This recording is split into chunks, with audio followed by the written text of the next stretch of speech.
already disintegrated. The Roman Empire, the Byzantine Empire, the Spanish Empire, the British Empire, and many more. The last great empire that has ruled the world is the Empire of the United States of America. But who were the men who founded this republic that would become the world's leading power? What did men like George Washington, Benjamin Franklin, or Thomas Jefferson believe in? And how did they act to found such a unique and controversial nation? Join us to explore their works and lives.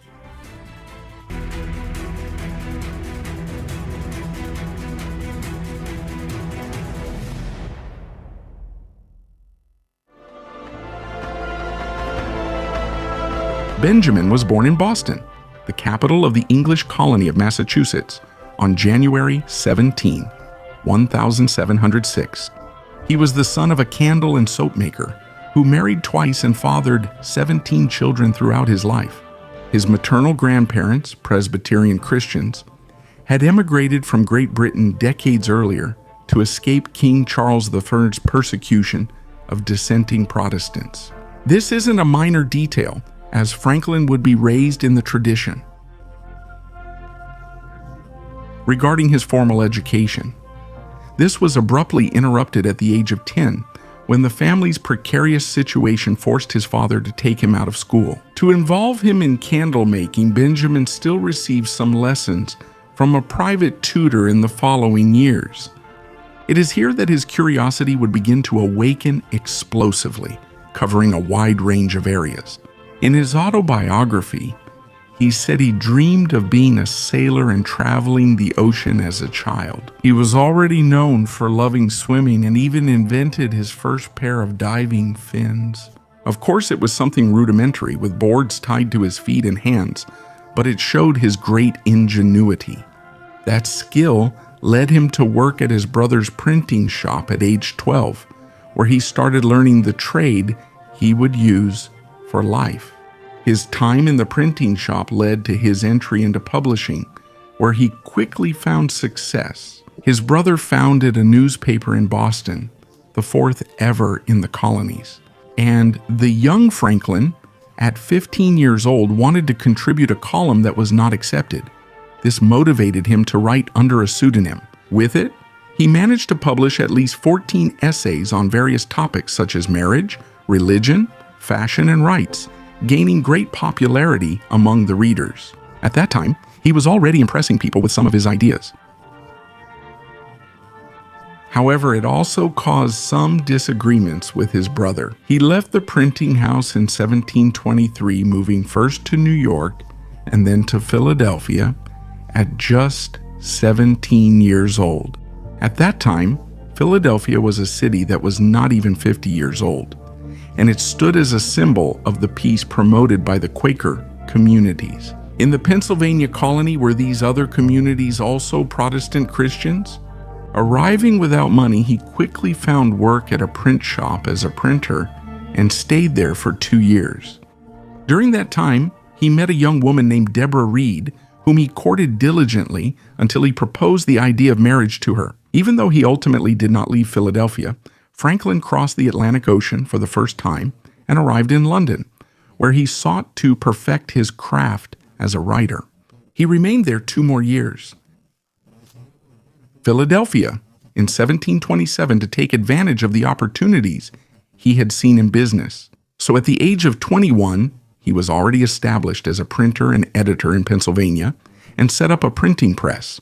He seized a golden opportunity. He received the commission and authorization to issue paper money for the British colonies, which resulted in good profits. In 1730, Benjamin bought the weekly newspaper, the Pennsylvania Gazette, which was the second newspaper created in the colony, and he turned it into a reference in the press.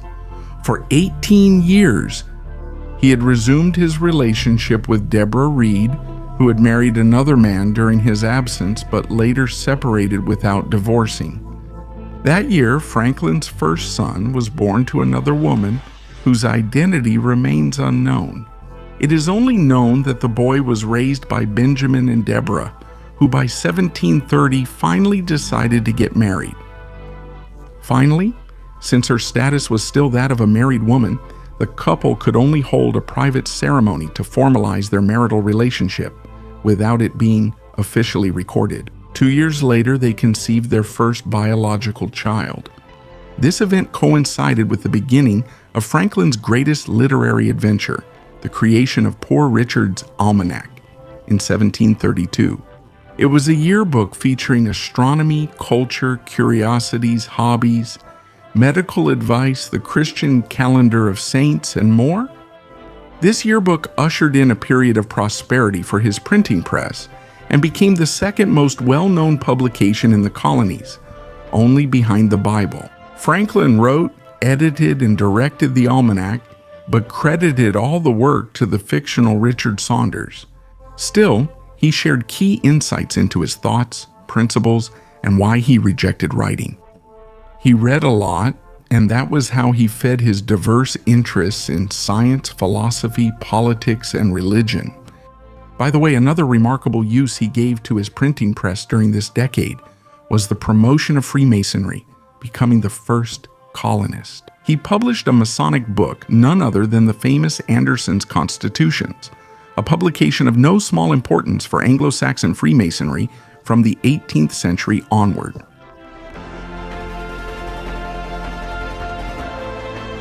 His success as a printer and editor earned him prestige in Philadelphia, giving him the credentials to start his public career. During that decade, he helped establish the Philadelphia Fire Department, the colony's first. By 1736, he had also become the secretary of the General Assembly of the colony of Pennsylvania. Although this also coincided with the tragic loss of his second son due to smallpox. Though his secretary role was mainly administrative, joining the colonial legislature allowed him to influence the colony's political, social, and economic life. And a year later, Franklin was also appointed as the Postmaster General of Philadelphia, taking the opportunity to promote several reforms to improve the service in the following years. Meanwhile, while balancing these two public roles, he also continued his work at the printing press and his quest to satisfy his endless curiosity. Back in 1731, he had already helped to found what later became the first public library of Philadelphia. And in 1740, he had played a key role in the creation of the University of Pennsylvania. He was already showing his proactive ability to advance the colony. After all, Franklin had seen the benefits enjoyed by the population in Great Britain and simply wanted to emulate what he considered useful for the American colonists. During that busy time, Franklin was considered an odd but well-liked figure in Philadelphia. His sharp wit, determined character, and lively sense of humor were all in perfect harmony. With his simple appearance, which reflected a friendly man, and his big-eyed facial expression, he was always prone to smiling. He was someone who easily earned the respect and esteem of others. This may explain his ease in changing lovers over the years, even though he never ended things with Deborah. Also, during that time, it became common for him to hold gatherings in places around the city, especially with his usual drinking companions. It was in the 1740s that he delved deeper into the world of experimentation, having his first notable invention in 1742. It was a heating system that was later named the stove. Franklin, and it quickly became popular for its better smoke control and reduced coal or firewood use.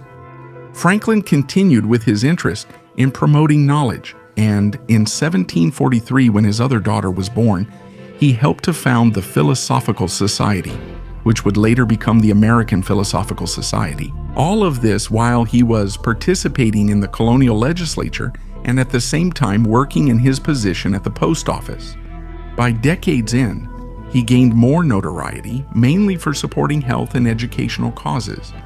But his insatiable spirit was increasingly drawn to science, and that would lead him to take new directions. Thus, after having accumulated a modest fortune in 1748, he wanted to sell his printing press to devote himself to scientific activity.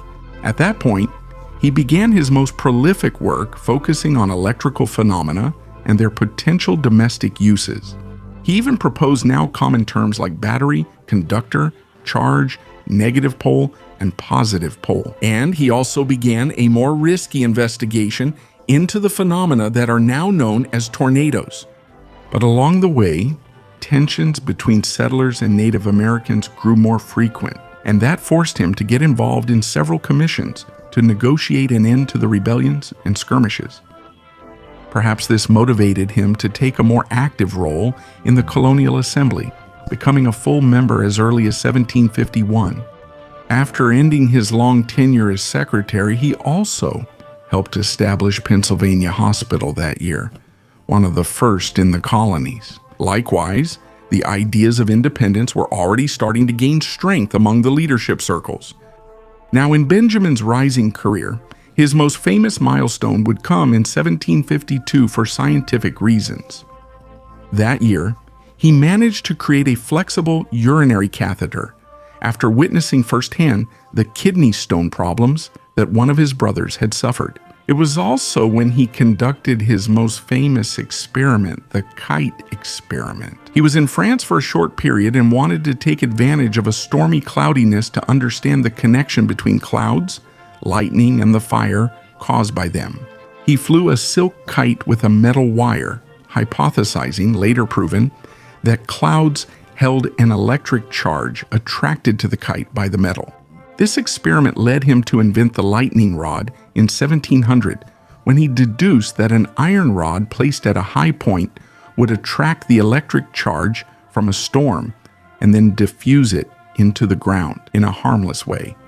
His invention was so important that it even earned him a later distinction from the British Royal Society. The year 1753 was notable for more than just that invention. That year's events raised his public profile. When the conflicts between the Indian tribes and the French and British colonists escalated to a point of war, the so-called French and Indian War in the North forced the 13 colonies to organize and defend themselves as never before. The famous Albany Congress was held in 1754, attended by the experienced Franklin, nearly 50 representing Pennsylvania. And, as a seminal event, he saw here an opportunity to propose an incipient unity among the colonies, the famous Plan of Union, which later was unsuccessful. Even so, Franklin's service was already significant, and this earned him his first tough political experience. Outside the colonies, since he was appointed as Pennsylvania's agent in London in 1757 by decision of the legislature to which he belonged. Remember, at that time the colonies lacked direct representatives or ambassadors in British Parliament. Instead, agents managed specific matters, and in this case, Franklin's mission was nothing less than to protest against the administration of the Penn family, which was the family that had established the colony of Pennsylvania several decades earlier. Benjamin noted that the family's privileges and the colony's overall system were becoming increasingly unsustainable. Not only for the colonists, but also for the legislators themselves, it began to create a breaking point. Benjamin worked as an agent there for 5 years, his most intense political period. By then, his scientific achievements had made him famous in several European countries. However, this new decade would emphasize expressions like writing and music, reflecting his love for instruments and composition.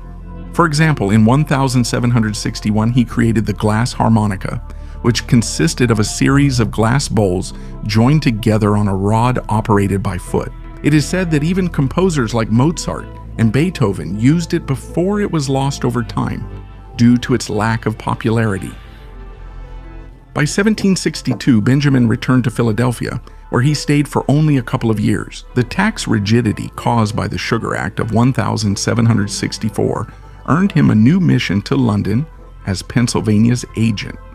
However, the situation only became more tense the following year, after the approval of the Stamp Act, which required a tax stamp on all printed materials in the colonies. Although Franklin tried by all available means to have that new law objected to, his efforts were unsuccessful, and in fact, his reputation was greatly questioned in the colonies. It became known he recommended a friend to distribute these stamps in Pennsylvania. But Franklin, energetic and tireless at 60, worked to repeal that law. In the following months, tension grew for multiple reasons between the colonies and the British metropolis. Parliament was already aware of the colonies' growing opposition. But in addition, the effect of the law on British trade was affecting many interests. This led to its repeal being discussed the following year. That was when Franklin testified before the House of Commons in what is described as a masterful defense of the interests and rights of the Americans before the British Parliament. The law was finally repealed that year in 1764, and with that, tensions eased, although they would soon resurface. But Franklin, at least for now, had the image of a famous spokesperson for the colonies, and this led to him being appointed as an agent for Georgia, Massachusetts, and New Jersey as well. He remained in London for several more years, and interestingly, grew very fond of chess, which he had learned decades before, because he believed it strengthened the mind. However, the pressures he faced in the metropolis kept growing, and after the death of his wife in 1774, Franklin was forced to leave London in 1775. All this happened amid the news coming from America, where the friction had led to irreconcilable disagreements, and where the free spirit had taken root in many colonists who now rejected the relationship with the monarchy.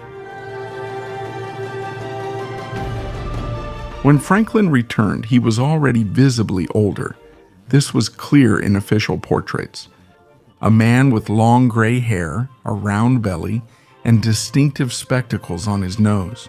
The peaceful colonies he had left behind were now mobilized and effervescent. Franklin quickly understood that the only possible course of action was the fight for independence, and he immediately joined the movement. Upon arriving in Philadelphia, he was appointed Pennsylvania delegate before the Second Continental Congress, where representatives of the 13 colonies ratified the fight against King George III and ordered the creation of an army. Because of his experience in the Postal Service, he continued serving as postmaster of the 13 colonies, but now his focus was on freeing them from British authority. The following year, he was also a leading figure promoting emancipation within Congress, and then he joined the committee to draft the Declaration of Independence, along with delegates like John Adams and Thomas Jefferson. After thorough discussion in Congress, the document was signed on July 4, 1776, and the colonies were now conceived as free and independent states. Each colony then had to establish its own legislature, and Franklin immediately joined the Pennsylvania Constitutional Convention, taking on nothing less than its presidency. A few months later, the Continental Congress gave him a new assignment across the Atlantic. It was a unique mission, a diplomatic mission in France with the task of negotiating trade treaties and a military alliance with that country. He had to convince none other than King Louis XVI, and Franklin achieved it in just 2 years, even getting France to openly join the war as an ally of the American cause. During his stay in France, he also knew how to interact with the king's court and the already declining French aristocracy. He was known for his inventions and his writings, but here he stood out in another way, as a celebrity and fashion icon, since his plump image was even used on commercial products like tobacco boxes. And the style of his clothes and his fur hats were quickly emulated by the French courtiers. Also, during these years, he left the world one last invention, bifocal glasses, which combined 2 pairs of spectacles into a single frame. All this while the war continued on American soil. The Continental Army eventually secured more decisive victories, until Franklin receives a new and great task in 1783 to negotiate the peace treaty with Great Britain after the Americans' victory. Is this the well-known Treaty of Paris, drafted together with John Adams and John Jay, with which the war ended and the independence of the 13 new states was recognized? After a few more years, Franklin returned to the United States after finishing his ambassador duties back in Philadelphia. The octogenarian Franklin remained involved in public affairs, and in 1785 he was elected president of the Supreme Executive Council of Pennsylvania, a position similar to what would today be called governor. In that role, he served as host of the Constitutional Convention of 1787, which aimed to produce a Magna Carta for the new nation. He attended again as a delegate and made his final major public contribution here by establishing equal representation of the states in the Senate and proportional representation in the House of Representatives. After it was ready, the Constitution took effect in 1789, and with this, Franklin became the only founding father who signed the Declaration of Independence. The Constitution and the Treaty of Paris, 3 founding documents of the United States. Franklin, already old and tired, finished the autobiography he had spent years writing. Part of his longevity was due to his knowledge about health-related topics. For example, he always practiced taking long walks and had the eccentric habit of taking air baths, which consisted of sitting naked in front of wide-open windows. But one last responsibility still awaited him: to preside over the society to promote the abolition of slavery in Pennsylvania. However, he couldn't go on any longer, and after 84 well-lived years, he passed away on April 17, 1790.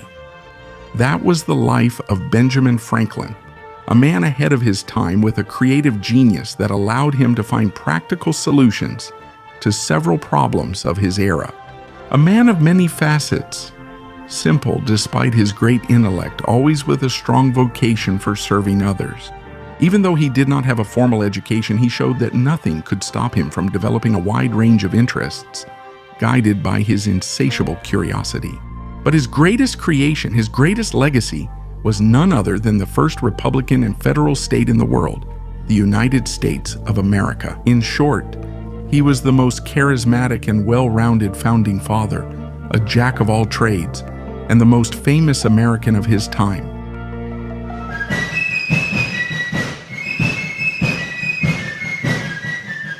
George Washington was born on February 22, 1732, in the English colony of Virginia.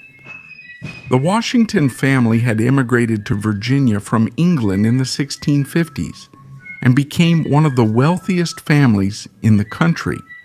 In the colony, they owned several tobacco plantations where hundreds of slaves worked. They were part of the new aristocracy that had formed in this territory conquered by the English. Augustine Washington, George's father, was quite active in local politics, working as a justice of the peace and as the county sheriff.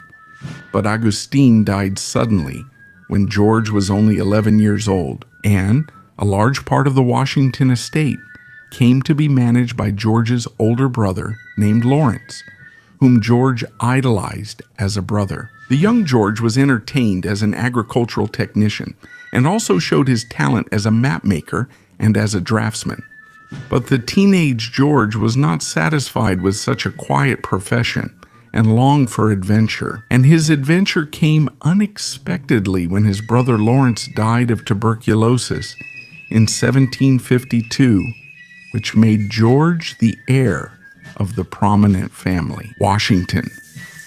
Shortly after this, Washington joined a commission in the colonial militia and was appointed major by the lieutenant governor of the colony, Washington.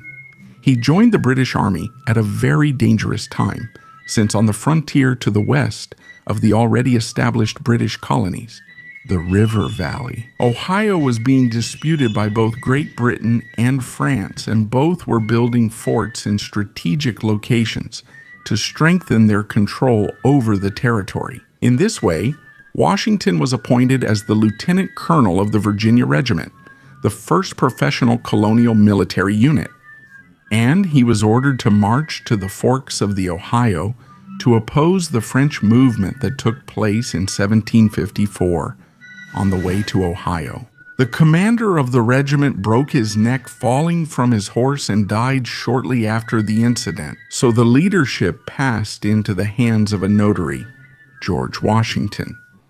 It was when the new commander arrived at the fork, he discovered that the French had arrived there first and had begun building their own fortress for the battle, called Fort Duquesne.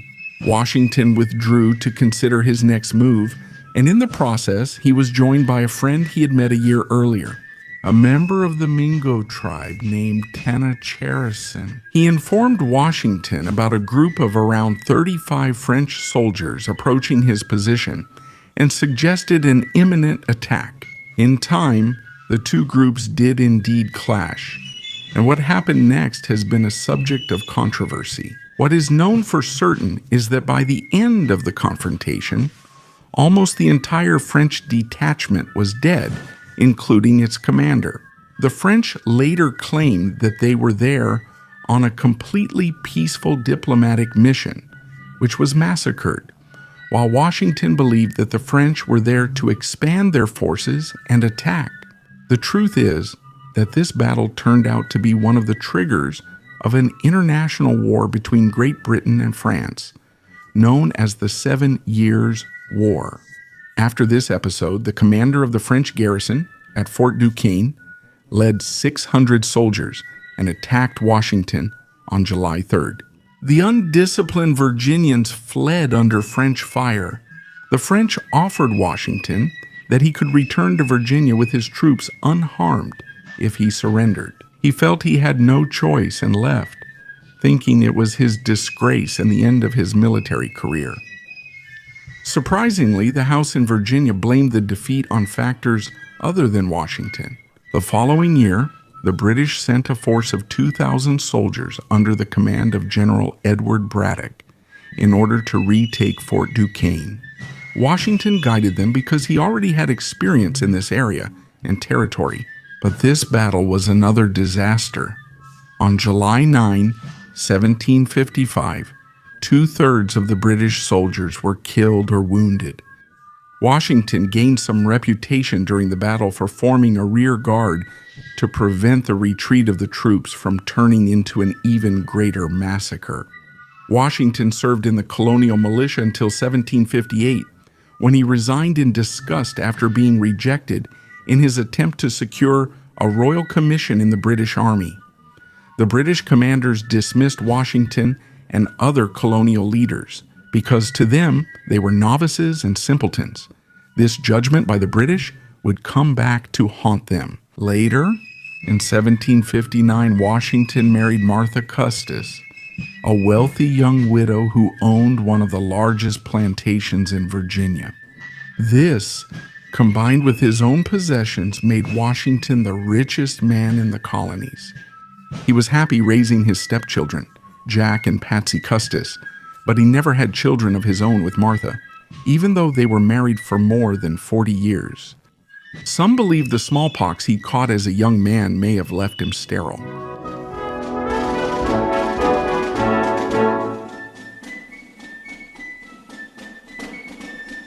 Washington began his political life serving in the Virginia House of Burgesses. It's important to note that even at this time, ideas of independence from the British Empire were already flourishing. This idea in Washington grew during the 1760s and 1770s due to the British Parliament's attempt to exert more control over the American colonies through taxes and other measures.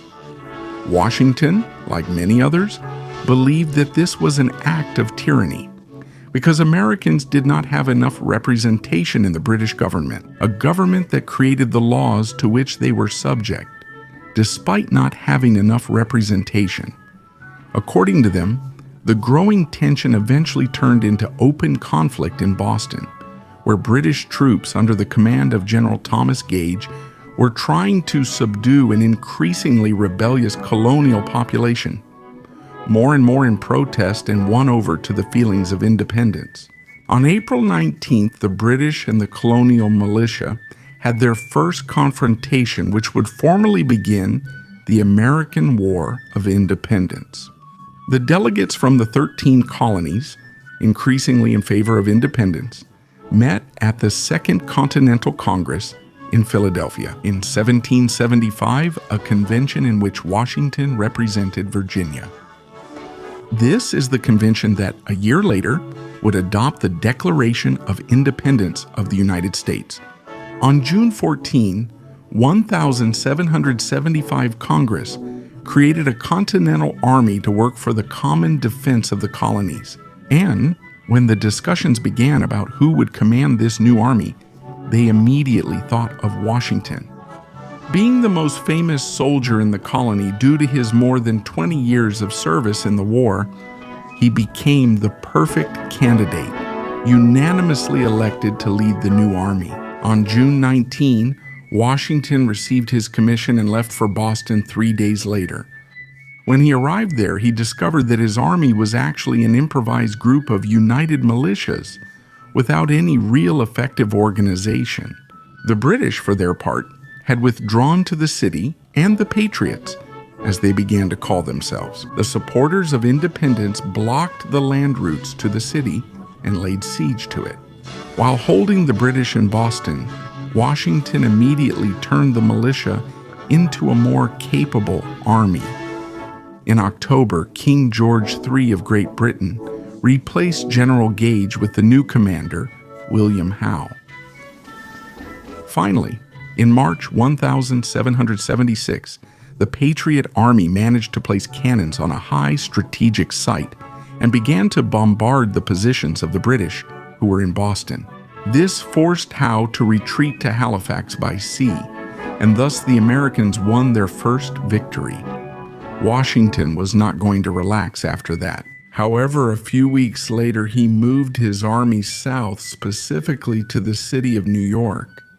Both Washington and Howe knew that New York was key to controlling the country, and Washington expected the British to attack there. That's why Washington spent several months preparing the fortifications and continued training his troops. British ships began arriving at New York Harbor on July 2, while the Continental Army was boosting its morale. A few days later, when they received the news of the ratification of the Declaration of Independence, which stated that the colonies declared themselves as free and independent states. However, on August 22, General Howe landed in Brooklyn at the western end of Long Island. 5 days later, he attacked Washington's position with 20,000 soldiers, delivering a harsh defeat to the American Patriots. Washington organized a stealthy nighttime retreat across the East River and toward the islands of Manhattan. The British were surprised the next day when they discovered that the Americans had left. However, the British followed them to Manhattan, causing another panicked retreat by the Patriots.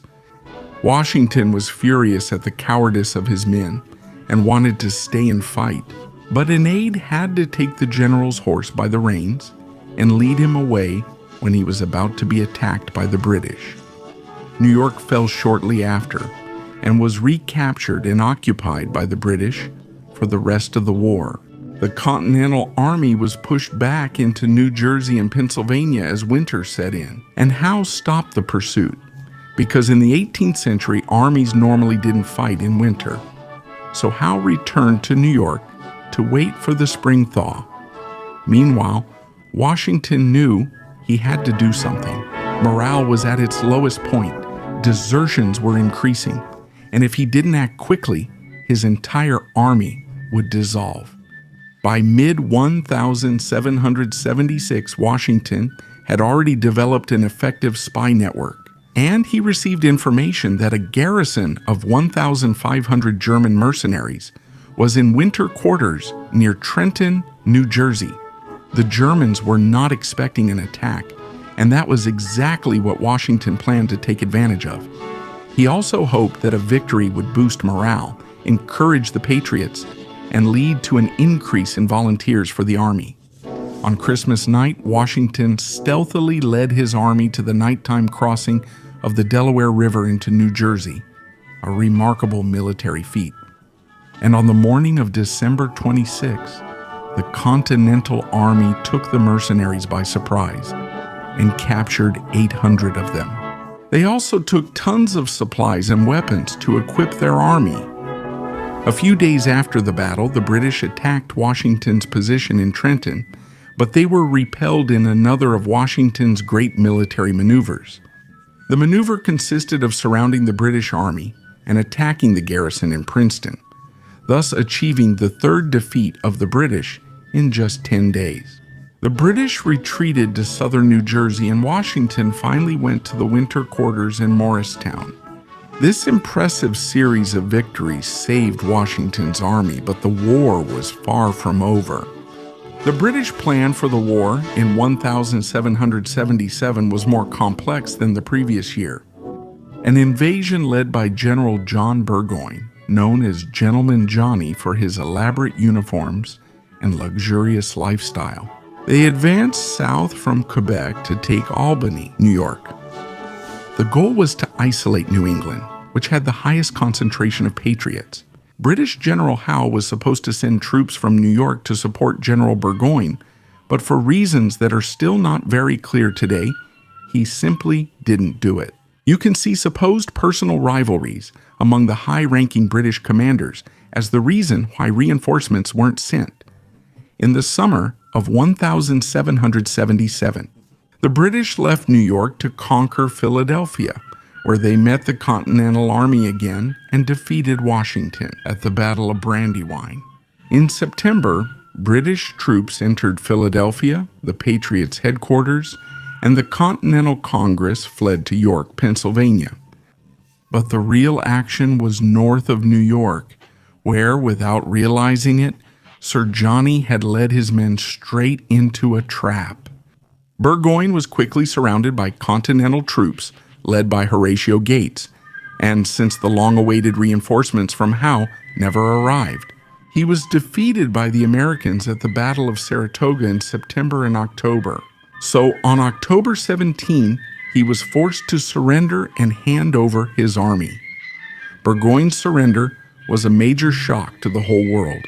In the case of Paris, from the beginning of the war, the French government was looking for reasons to support the United States' cause for independence, since that way they could hurt their British rivals. The victory of the Americans at Saratoga convinced King Louis XVI that the American patriots could rise as a fighting force, and they began a formal alliance between France and the Americans at the end of 1777. In this alliance, they promised the troops supplies of money, and more importantly, a naval fleet, something that the Continental Army of the Independence movement lacked. Meanwhile, the American Horatio Gates took much of the credit for the victory, even though he had not contributed to the overall strategy of the battle. He did this to promote himself as a replacement for Washington as commander-in-chief of these armies, but his attempt ultimately failed. For his part, Washington's army set up its winter camp at Valley Forge, north of Philadelphia. That winter was brutally cold and snowy, which caused the death of 2,500 American soldiers. The American cause benefited from the presence of two foreign officers who were serving the cause. The Marquis de Lafayette was one of them. Lafayette, a noble French soldier of 19 years old, set sail for America at the end of 1777 against the orders of his king, and Washington proclaimed him as a general in his army. Lafayette brought the Americans new knowledge about European warfare and had a positive effect on the army's morale. It is believed that he partly helped achieve the alliance between France and the United States. The second important figure was Baron Friedrich von Steuben, a former officer and administrator of the Prussian army who left Germany after being accused of having homosexual relationships. Baron Friedrich arrived at Valley Forge in February 1778 and was appointed Inspector General of the Army, where he developed a training and education program that turned the Continental Army into a true professional fighting force. The most characteristic things about the inspector were his elaborate and colorful clothes and his habit of cursing at the soldiers in different languages.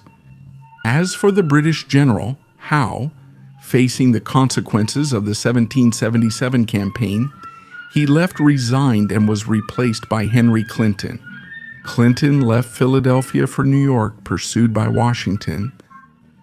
Both armies fought a battle on June 28 at Monmouth and returned to New York to discover there, in the harbor, that a French fleet was present.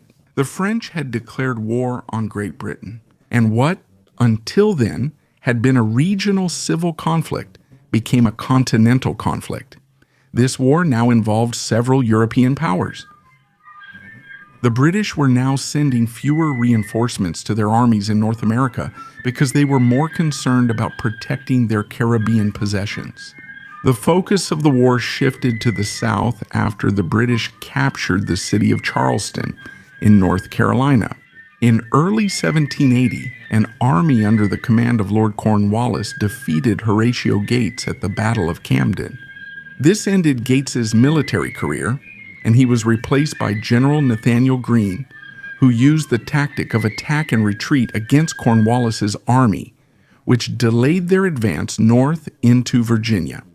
Washington, who now had an increase in his ranks due to the French soldiers and their French naval fleet, he received the news that Cornwallis had moved his army to Yorktown and sensed that this was the opportunity to trap him. So Washington brought his army from New York to Virginia, and Cornwallis was surrounded. He couldn't retreat by sea because the French fleet had blocked him, and Washington's troops had besieged his fortifications. After 2 weeks of battle, Cornwallis realized there was no longer any hope and surrendered to the Independence Army on October 19, 1781. The effects of the defeat at Yorktown caused the collapse of Prime Minister Frederick North's administration in London, better known as Lord North, and the new government called for peace talks. In September 1783, the Treaty of Paris was signed, in which Great Britain recognized the United States of America as an independent nation, and the last British troops left New York at the end of 1783. That was how, against all odds and difficulties, George Washington and the Continental Army won the war and gained their independence.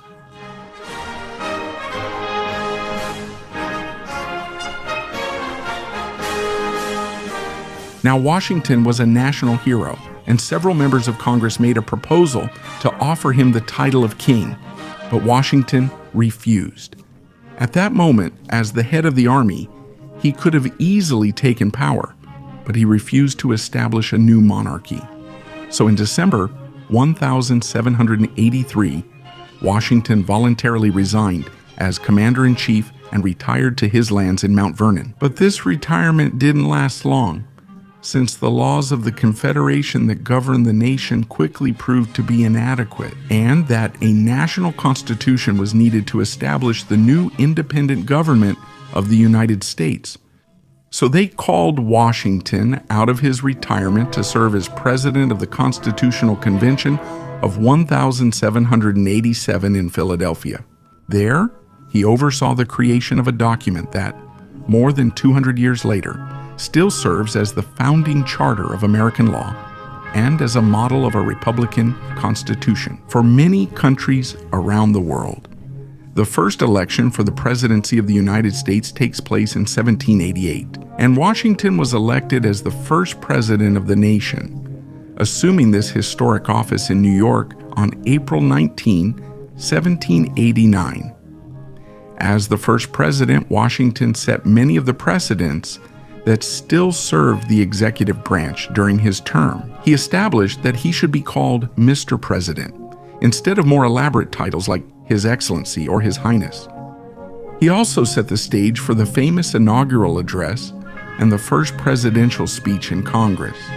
In addition, Washington structured the executive branch in a cabinet form that still largely persists today. Currently, as president, Washington devoted much time to being the mediator of conflicting factions within his cabinet.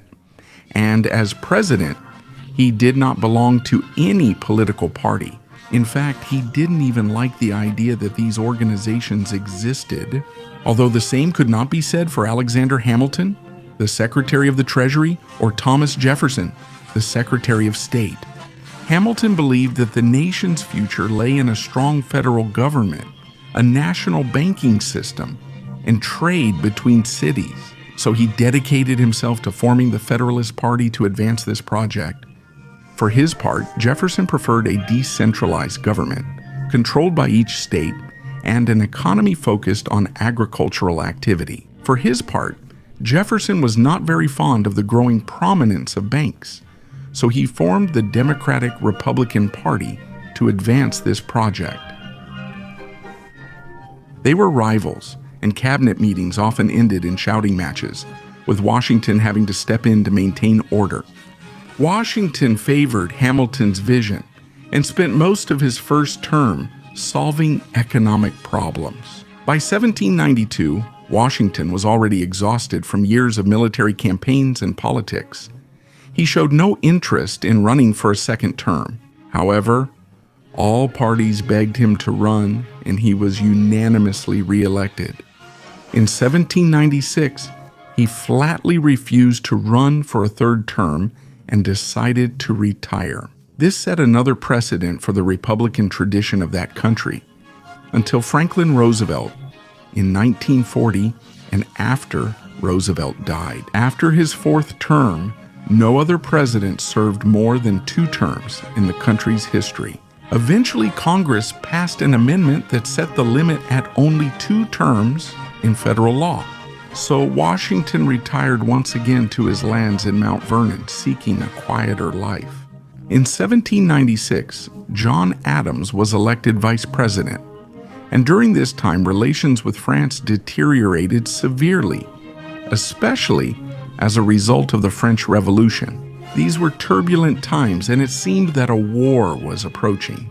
So in 1798, Washington accepted the position of Commander-in-Chief of the United States to defend his country in case they were attacked. But no army appeared, and Washington did not have to serve as a general in any battle again. In December of 1799, Washington began to have a sore throat that got worse every day. Several doctors were called, but none of them could agree on what was causing this illness, and none of them knew what to do. Nearly half a liter of blood was once drawn from Washington. Since at that time this was a fairly common medical practice, but it probably made things even worse. On December 14th, around 10:30 at night, George Washington died at the age of 67. The news of his death sparked a wave of national mourning that led to a heartfelt funeral in the country. On December 18th, General Henry Lee, known as Light Horse Harry, was the one who delivered Washington's funeral oration. This would later take an ironic turn, since his son, Robert E. Lee, became the main figure of the rebellion of the states that sought to separate from the United States.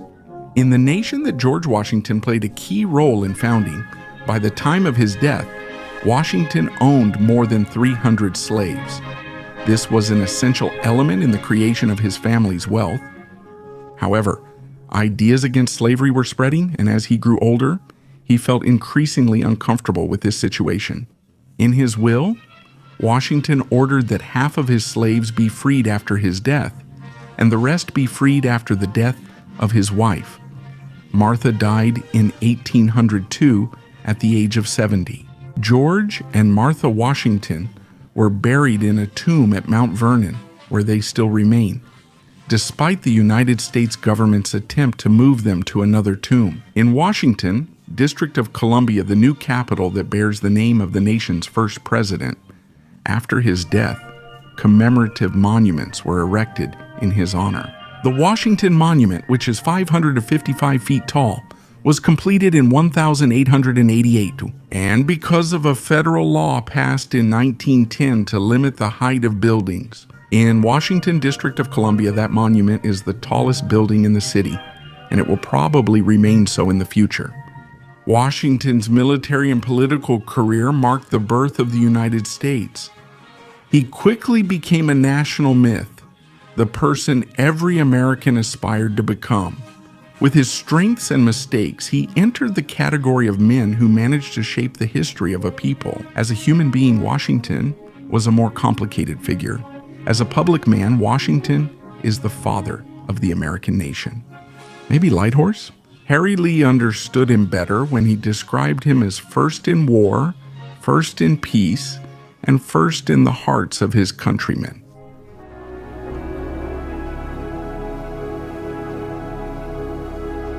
Thomas Jefferson was born April 13, 1743 in colonial Virginia. He was born into a very wealthy family of plantation and slave owners. When his father died, Thomas was a teenager and inherited a large amount of land and many slaves. Among those lands was what would later become his main residence, Monticello Estate, since he had inherited land, slaves, and money. Thomas Jefferson quickly developed a lifestyle with expenses greater than his income and accumulated debts as a result of the constant remodeling of his houses on the various plantations he owned. That, along with his expensive wardrobe, was a constant source of headaches for both him and his family. Despite his extravagant lifestyle, he presented himself as a cordial and intelligent person. He used that image to promote himself politically to voters in the British Dominion in America. Later in the Continental Congress, and later as a diplomat, legislator, merchant, and president. Not having to worry about money, Thomas Jefferson constantly expanded his knowledge in all areas of learning. He studied law at the College of William and Mary, where he would meet George White, an intellectual and scholar. He became his mentor, exchanging correspondence and influencing his future. In his free time, when he wasn't debating philosophy, theology, wine, or politics with other British aristocrats, he would spend his time inventing things. Among them was the first pivoting reclining chair with wheels, a rough precursor to the ones we use every day for work today. A polymath and polyglot, Jefferson was a restless man who spent long hours writing and reading correspondence, absorbing all the knowledge he could like a sponge. He also amassed a gigantic library, grew as many varieties of vegetables and fruits as he could at Monticello, and enjoyed the dynamics of business. After graduating as a lawyer from the most prestigious and expensive university in his state, he began practicing in multiple courts throughout the mountainous state of Virginia, married his third cousin Martha, and started a family. And while Jefferson enjoyed the benefits of married life hundreds of kilometers from his native Virginia, some men on the Boston dock, disguised as Native Americans, began throwing all the boxes of British tea from the docked ships into the bay. A violent war was about to begin, a war that would change the world as we know it. What began as a dispute between bar owners, lawyers, and print shop bosses with the British government in Boston over some tariffs and taxes they considered arbitrary. It became a matter concerning all the colonies when England decided to impose mandatory taxes on the American colony in order to fund their wars with France. This form of financing caused imports like cotton, sugarcane, wool, tobacco, and paper to have a dramatic increase in price. Likewise, the authorities of the British Dominion in America had the power to take the crops, the fruits of labor, slaves, and other properties from the taxpayers, if they thought it was needed, for the war effort. For men of Jefferson's time who were nourished by the new ideas coming from all over Europe, the notion of such arbitrariness was a great annoyance that bordered on the petty. When England passed the Intolerable Acts, which harshly punished all the colonies for things only the Bostonians did, all the colonists got upset and united in a way that had never brought them together before. In this way, this conflict escalated into the American Revolution for Independence.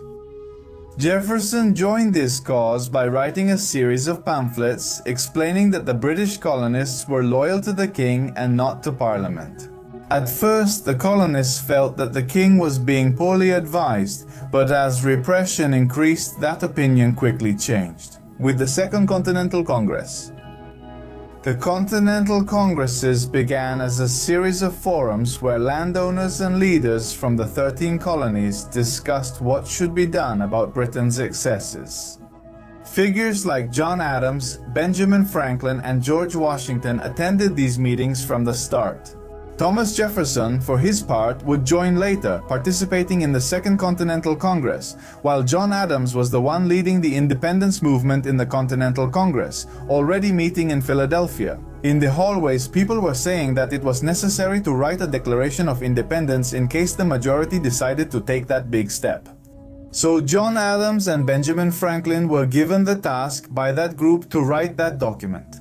John Adams would give Thomas Jefferson the honor of writing the draft of the Declaration of Independence, according to the biography of John Adams written by David McCulloch.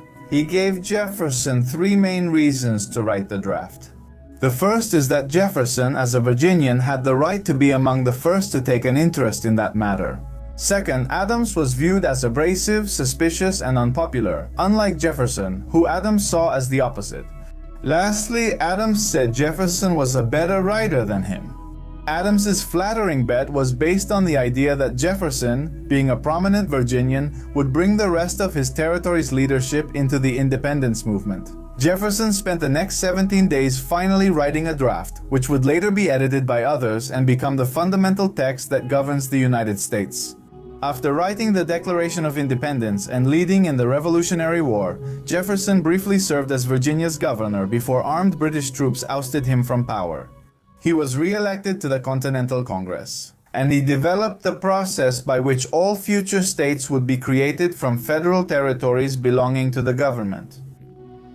Let's remember that the American Revolution was an uprising of the upper classes, and Jefferson belonged to these castes. It was a philosophical revolution, and Jefferson was an uprising. Eager, a student of the discipline. In his political imagination, the intersection of the economic and the ideological was the perfect environment for Virginians to be drawn to it. Anything that could be interpreted as an undermining of liberties was unacceptable.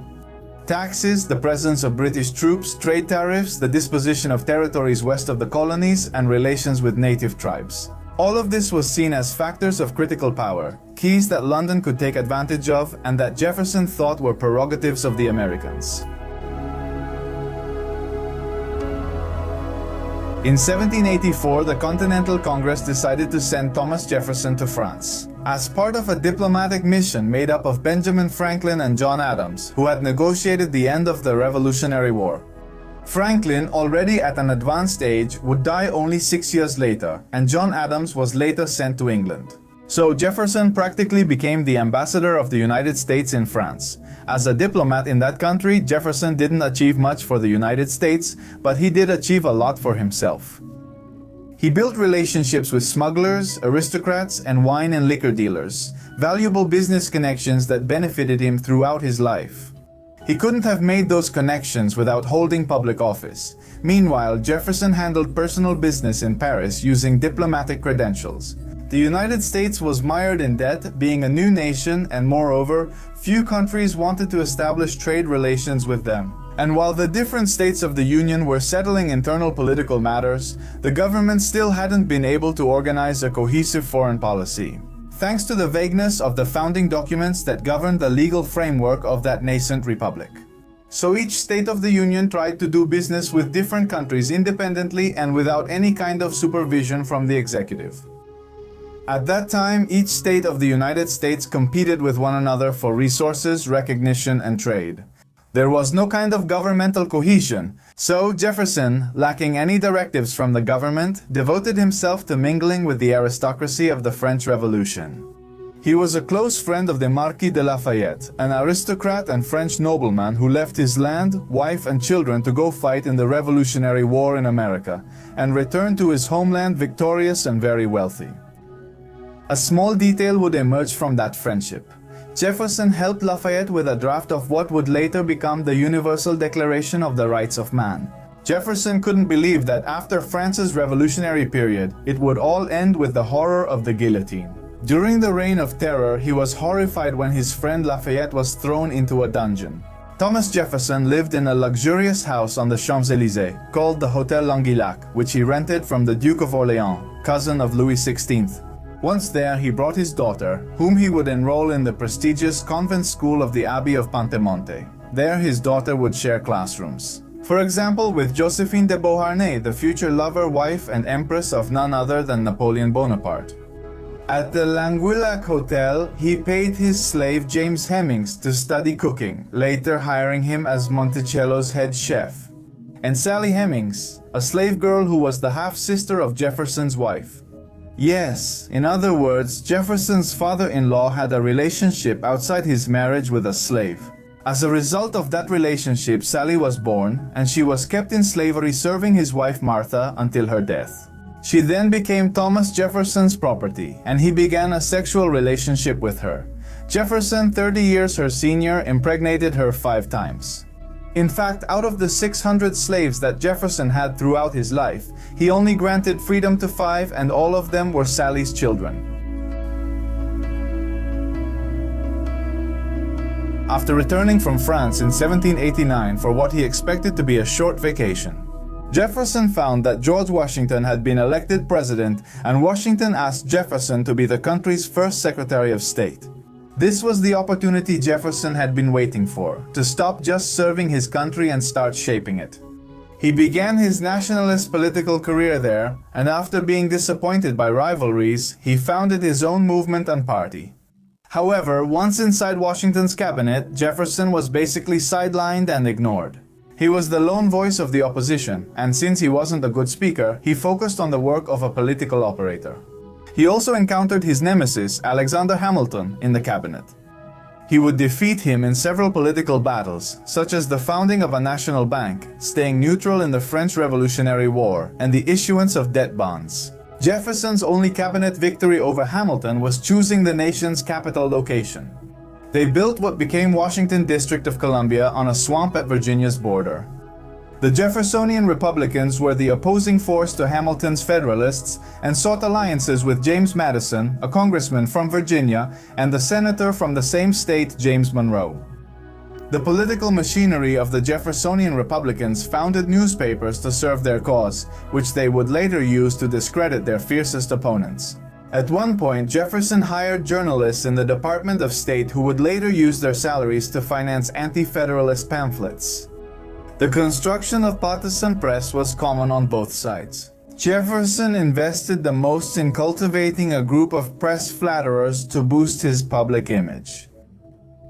That's how, in 1792, he resigned from the Department of State and decided to dedicate himself entirely to organizing the Republican Party. In 1796, Washington announced his retirement from the presidency, which led to new elections. This time, the contest was between John Adams and Thomas Jefferson, and it was not favorable for Thomas. In a tough election, 71 electoral votes gave the victory to Adams.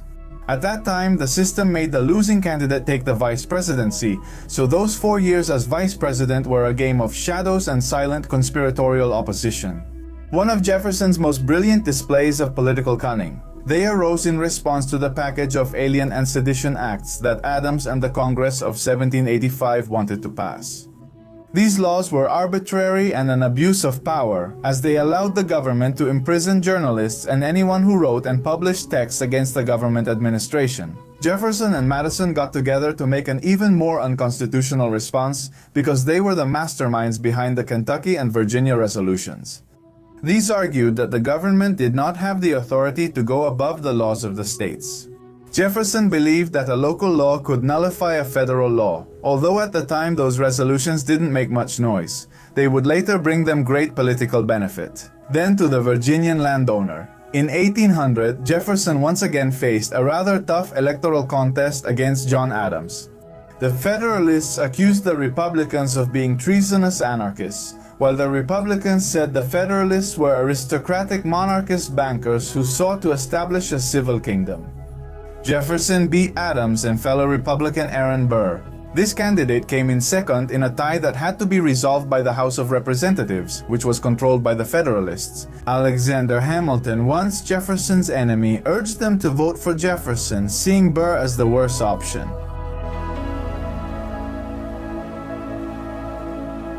March 4, 1801. The Declaration of Independence's author becomes president in Washington. Jefferson faced a national issue. Many Americans from the unorganized Western territories wanted to establish their own settlements there. To the north was British Canada, to the south Spanish Florida, and west of the Mississippi, everything belonged to Spain. Spain also controlled New Orleans, a gateway to the Mississippi River, and the geopolitically vital Gulf of Mexico. This was even a matter of national security for American vessels, since all the colonies west of the Appalachian Mountains depended on the Mississippi for trade. So any foreign nation capable of blocking passage through that area was a threat to American stability. On the other side of the world, France had been at odds with the rest of Europe for more than a decade. In 1800, Napoleon declared himself emperor and the Napoleonic Wars began, which created opportunities and dangers for the United States. Jefferson's presidency had several milestones, but one of the most important was the purchase of the Louisiana territories in 1803.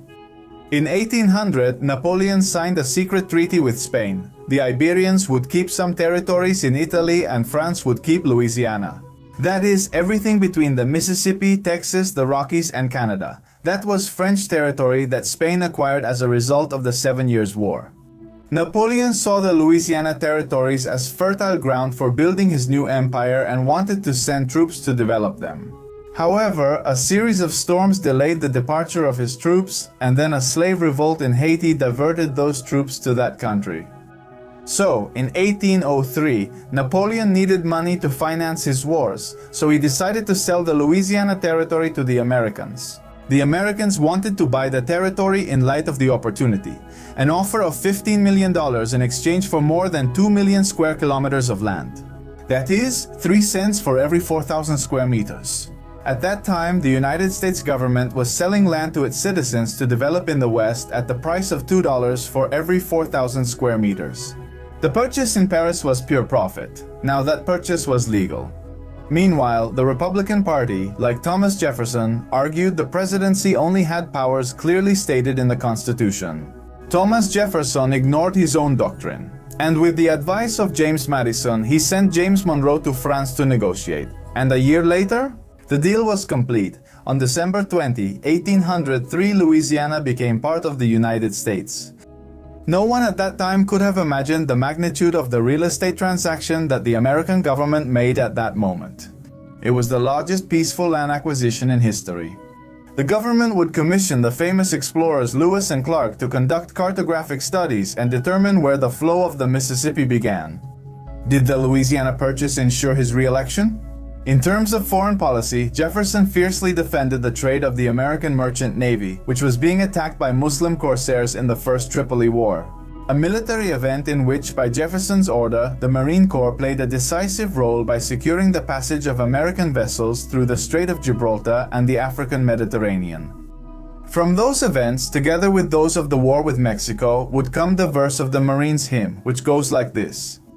From the halls of Moctezuma to the shores of Tripoli, we will fight our country's battles by land, sea, and air. Thomas Jefferson's second presidency was not as comfortable. He had to deal with English, Spanish, and Muslim pirates who captured and attacked ships on the trade routes. So, advised by James Madison, he decided to pass the embargo law against England and Spain, blocking all commercial activity with those nations, which resulted in an economic catastrophe not for the sanctioned nations, but for the United States itself. Trade declined, farmers had no one to sell to, shipments stopped, and American merchants, who had enjoyed years of commercial relations, went bankrupt. Smuggling into Canada became a big business, and the country was on the verge of insurrection. Jefferson was forced to repeal this embargo at the end of his presidency to make things easier for his successor. Jefferson retired from the presidency in 1802, leaving the nation financially ruined but with doubled territory, a mixed legacy. He would spend the rest of his days between his Monticello estate and Washington District of Columbia. By the end of his life, Jefferson was in debt and had very little to leave to his heirs. His health began to deteriorate due to terrible rheumatism in his arms and wrists, and his urinary and intestinal systems began to fail. By July 3, 1826, Jefferson lay in bed with fevers, surrounded by friends and family. He died on July 4, 1826 at the age of 83. Coincidentally, his political rival John Adams would die just a few hours later. Diplomat, revolutionary, polymath, and politician, Thomas Jefferson left a diverse legacy that shaped the foundations of the American state.